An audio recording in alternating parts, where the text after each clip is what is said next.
Society. The Ahom society was divided into seven main clans known as Satghariya Ahoms of seven house, comprising the royal family, the nobility, as well as the four priestly groups, while the remaining people came under the Peg system. So the you can say the society of the Ahom people was basically divided into seven main classes, and they were particularly known as Sadghariya Ahams, and in that seven subdivision, there were seven you can say seven categories of the people who were residing in the Aham society. So the first one was the royal family, next the nobility, and as well as the four princely groups. Okay, and the last one is the remaining people, that is the normal people, they come under the peg system. The nobility and the priests were exempt from paying tax to the monarch. So the nobility category and the priest category, they were exempt from paying the taxes to the monarch, that is the king. One of the greatest contribution of the Ahams was the custom of compiling chronicles, which were first written in the Ahom language and subsequently in both Assamese and Ahom. So one of the greatest contribution of Ahom uh, was the compiling of chronicles, that means writing the different types of, you can say, verses and everything related to Ahoms. They were written in Ahom language, and later on they were also written in the Assamese language also. All the political transition were recorded in the chronicles or Buranjis and were mostly compiled under officials. So all the political transactions were recorded in the documents, and that chronicles is known as Buranjis. Okay, and mostly they were done by the officers. Lexicon from Assamese to Ahom and vice versa were also compiled during this period. So one of the famous, you can say, document known as lexicon, it was also from the Assamese, or from the Assamese to the Ahom, they were also compiled during this period. Many Sanskrit works were also translated into local languages. So many Sanskrit work were also translated into local languages of the Ahom society. The Ahoms also encouraged theatre. So they also used to encourage the theatre, that is the drama. The Ahams left a deep and indelible imprint on the Assamese society during the 6th century of their rules. So the Aham, they have left a deep imprint on the Assamese society and the culture, especially in the 6th century.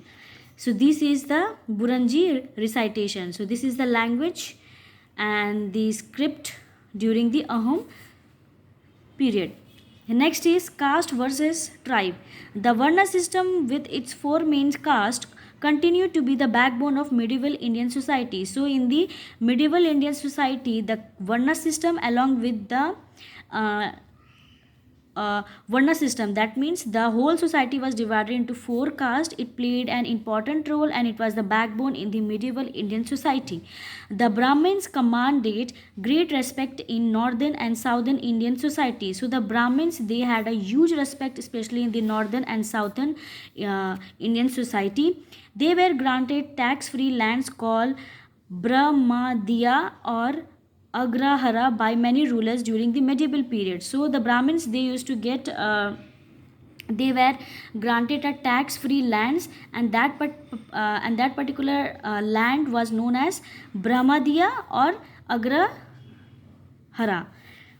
The kings expected the Brahmins to legitimize their rule in return. So instead of giving the land to the Brahmins, the kings expected the Brahmins should, you can say, work for the king. Many social groups claim legendary Kshatriya status and monopolized political power through warfare. So many social groups were, you can say, claimed by the Kshatriya category, okay, and they were the main person who used to fight in the warfare, or you can say in the war. The exact status of merchants and traders is not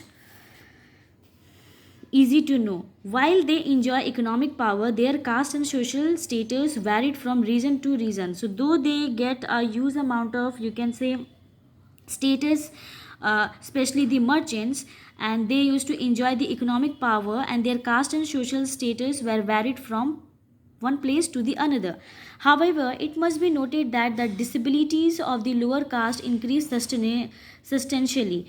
Out of four original varnas, many new castes sprang up. The caste system also became rigid, and the idea of untouchability increased.